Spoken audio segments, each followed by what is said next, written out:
Assalamualaikum warahmatullahi wabarakatuh. Anak-anakku semuanya, kelas 8 SMP Al-Huda. Hari ini kita bertemu lagi dalam pembelajaran daring IPS ya. Saya doakan kalian di rumah sehat selalu. Walaupun dalam keadaan pandemi, kita masih tetap belajar walaupun belajarnya lewat online ya, lewat daring. Oke, anak-anakku semuanya, sebelum kita mulai disiapkan dulu buku paket IPS-nya, kemudian buku catatannya, kemudian alat tulis menulisnya harus disiapkan dulu karena nanti akan ada catat mencatat.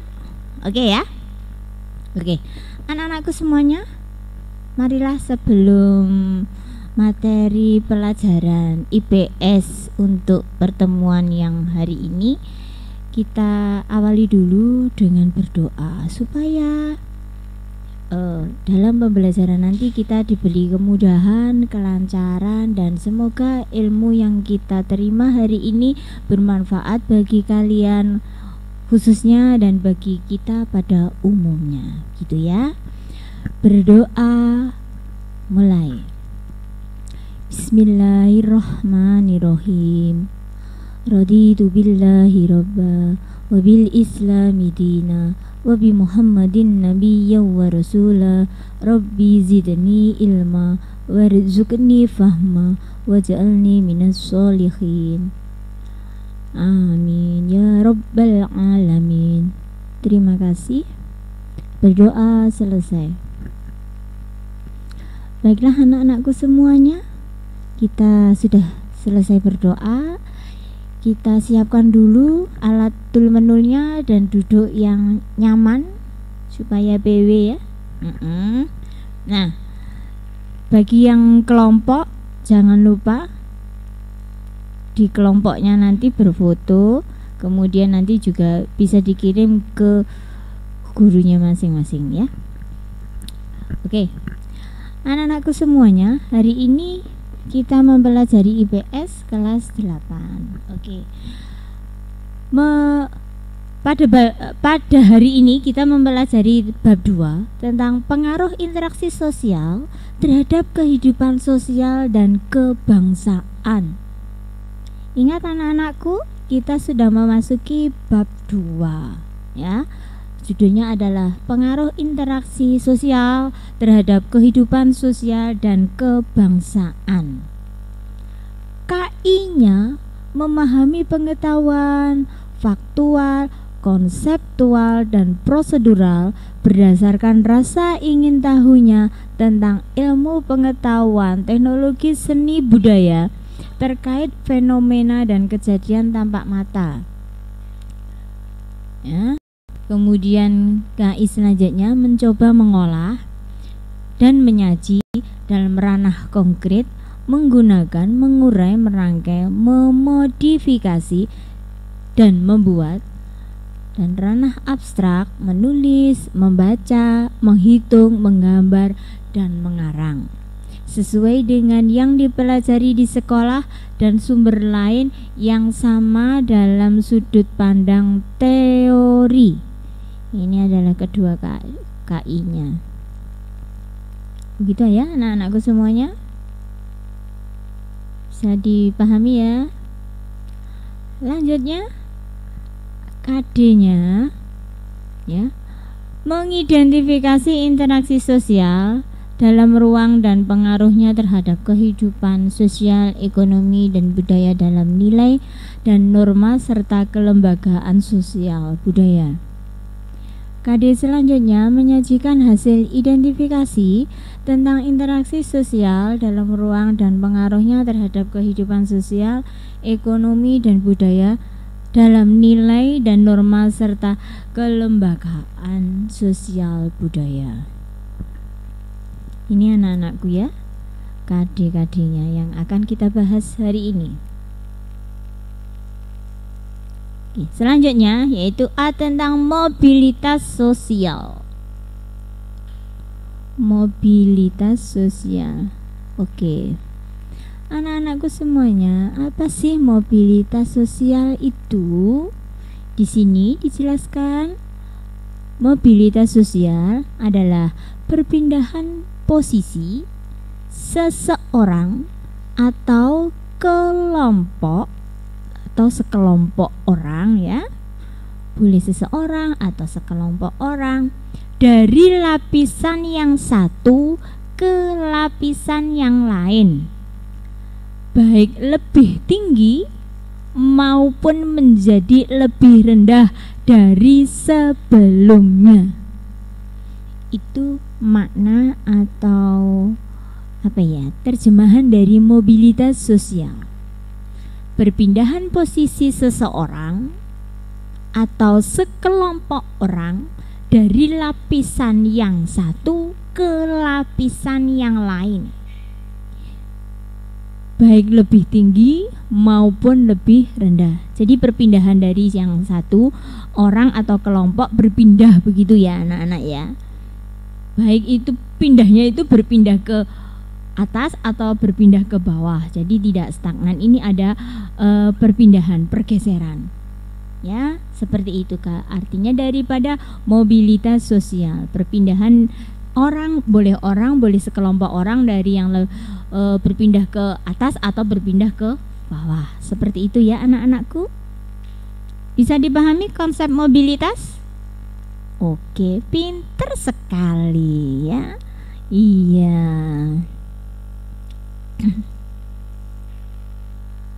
Tadi sudah dijelaskan tentang mobilitas sosial.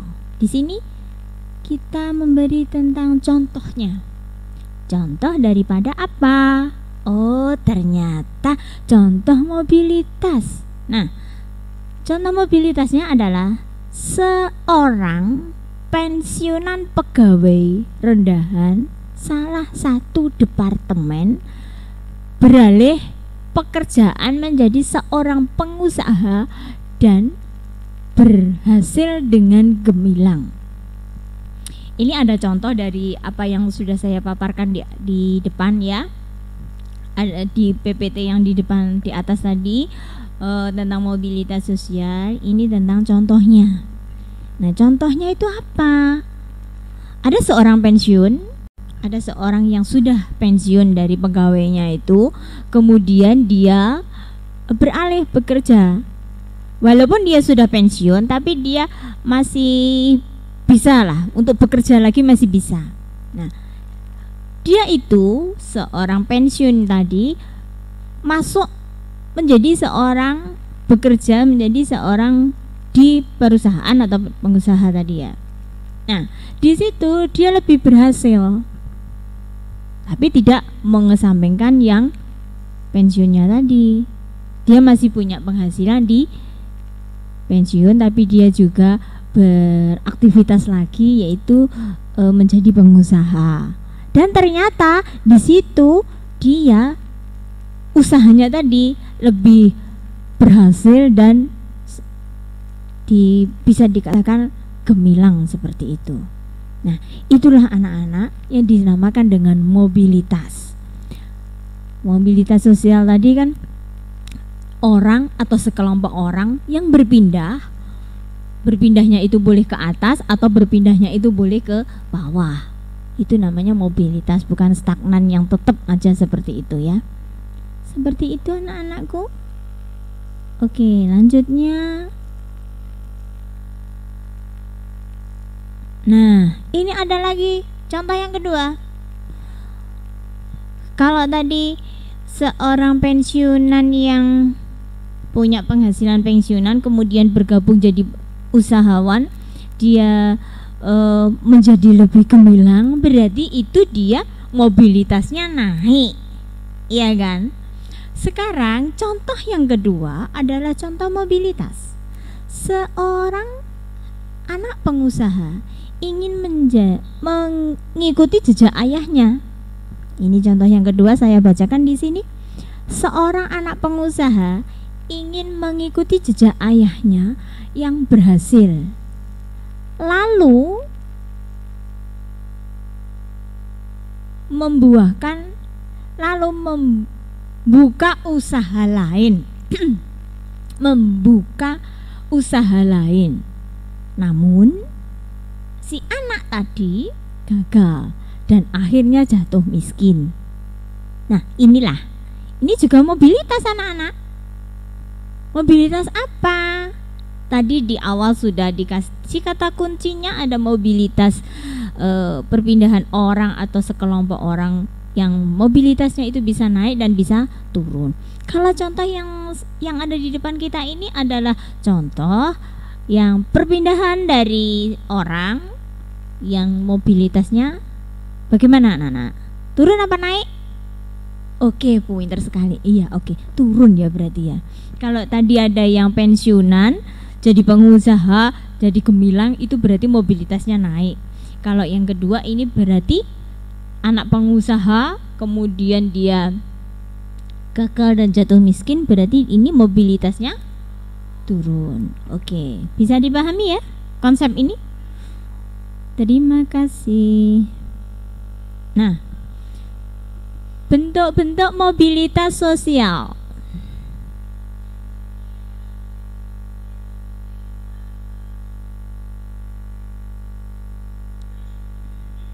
Anak-anakku, bentuk-bentuk mobilitas sosial. Bentuk-bentuk mobilitas sosial. Di sini ada mobilitas sosial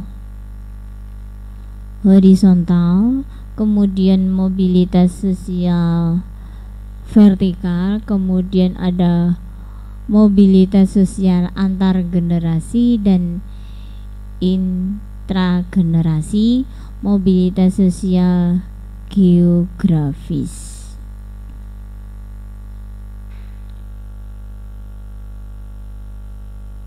Kemudian ada faktor pendorong mobilitas sosial.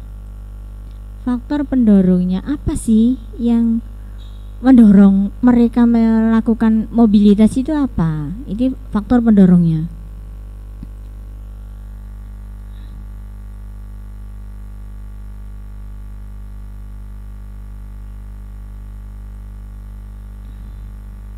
Anak-anakku semuanya, faktor pendorongnya daripada mobilitas sosial yaitu status sosial, ya, status sosial, kemudian keadaan ekonomi, kemudian pertumbuhan penduduk dan situasi politik.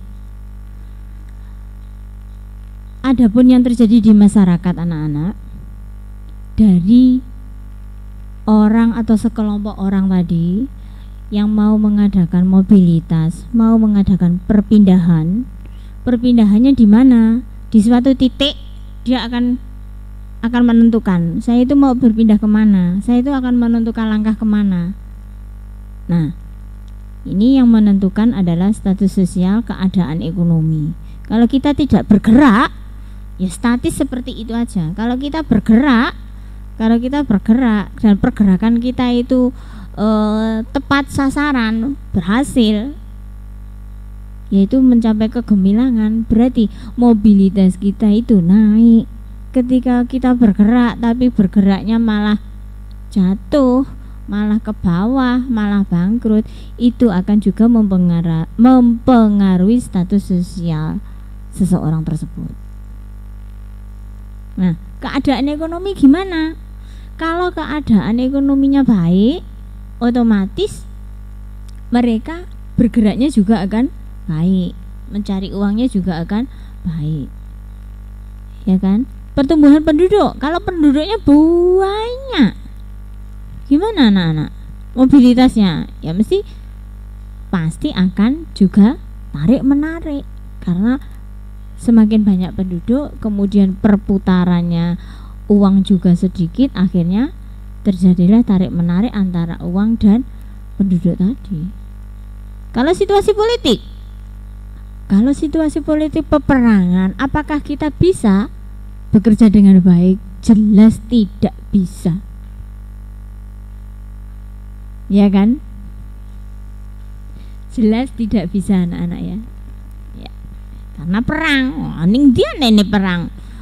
Kemana wong perang kok katene mau bekerja, mau berangkat bekerja ya akan ditembak nanti akan sama lawan, seperti itu. Nah, semua dari inilah adalah faktor pendorongnya. Kalau kita mau merubah status sosial, oh kemarin kita status sosialnya di titik ini gitu, kita mau merubahnya ke atas ya kita harus berusaha. Bagaimana kita akan merubahnya? Ya berusaha sekuat tenaga kita, sekuat tenaga dan skill yang kita punya. Seperti itu anak-anakku. Selanjutnya tadi ada faktor pendorong, yang ini adalah faktor penghambat. Kalau ada yang mendorong berarti ini ada yang menghambat. Kenapa? Kalau faktor penghambat mesti tanyanya kenapa.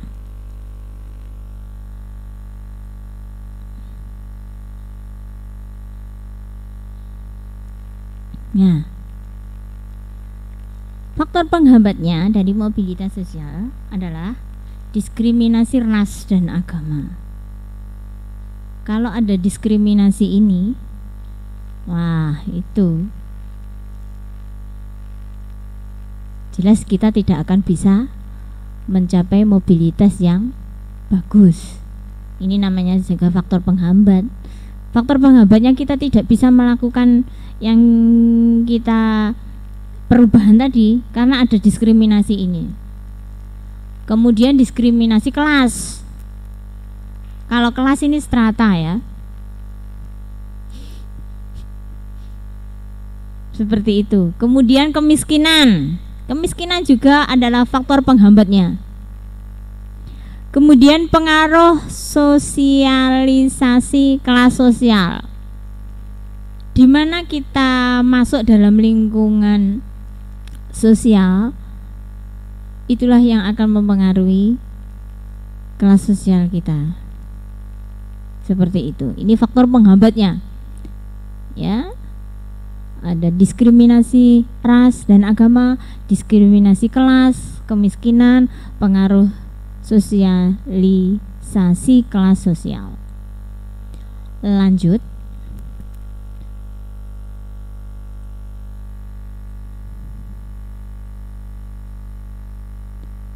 Cara mobilitas sosial. Perubahan tempat tinggal, kemudian perubahan tingkah laku, kemudian pernikahan. Nah, ini akan mempengaruhinya. Kemudian bergabung dengan organisasi tertentu. Cara-cara yang akan kita akan mencapai mobilitas sosial tadi. Perubahan tempat. Dari tempat yang bagaimana? Itu akan mempengaruhinya. Kemudian perubahan tingkah laku. Kemarin kita diem aja, nggak ngapa-ngapain, nggak ada perubahan, kita nggak bekerja, kita nggak ada apa-apa. Nah, itu nggak ada perubahan, ya kan? Namanya kita hidup, kita harus ada perubahan. Ya, pernikahan. Kalau kita mengadakan pernikahan pasti ada perubahan. Yang kemarin kita tinggal di orang tua, dengan adanya pernikahan kita tinggal bersama orang lain dalam satu pernikahan. Itu perubahan. Kemudian bergabung dengan organisasi tertentu. Setelah kita bekerja, yang dulunya kita bergabung dengan sekolah, terus kita bekerja, otomatis kita tidak masuk dalam sekolah lagi, kita bergabung dalam pekerjaan itu. Itu namanya cara mobilitas sosial dengan bergabung dengan organisasi tertentu. Seperti itu ya anak-anakku. Bisa dipahami konsep ini? Oke, pintar, cerdas sekali. Oke, dilanjut ya. Nah, perubahan standar hidup juga ya. Seperti itu anak-anakku ya. Lanjutnya adalah saluran mobilitas sosial.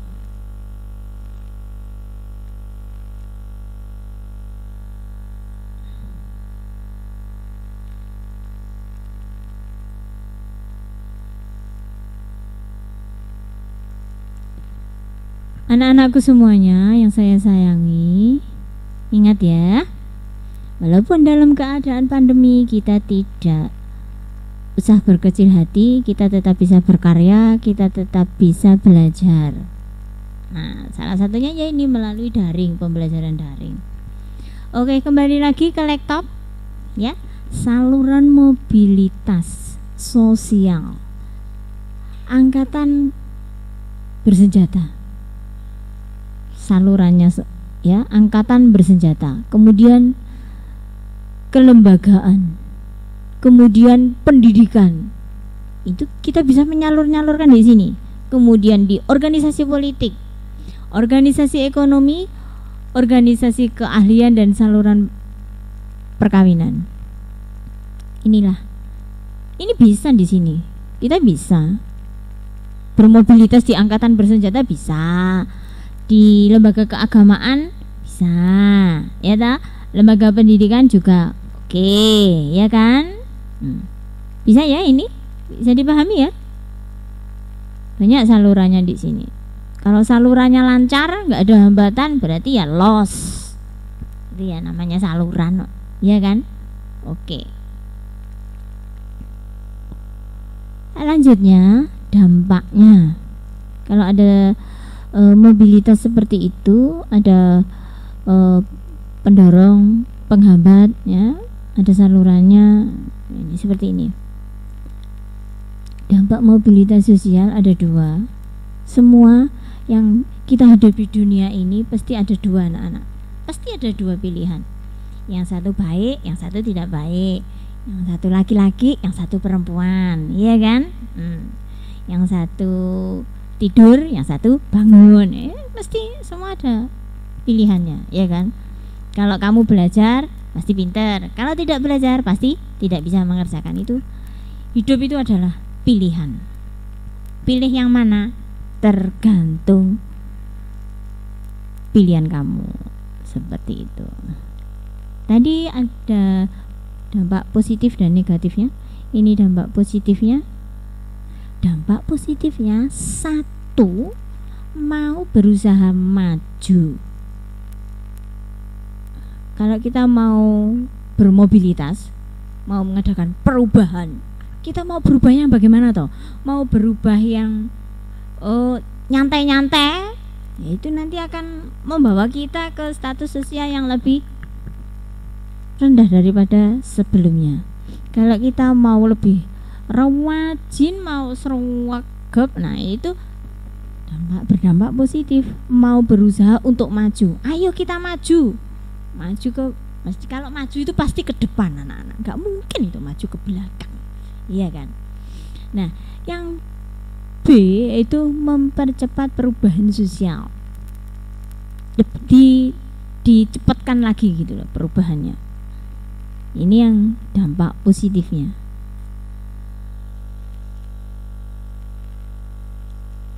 Dampak mobilitas sosial yang negatif.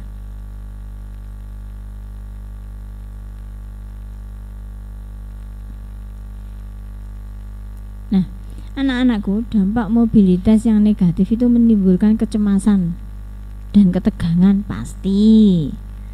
Karena negatif. Kalau negatif itu pasti nanti perubahannya akan ke bawah. Merenggangnya hubungan, jelas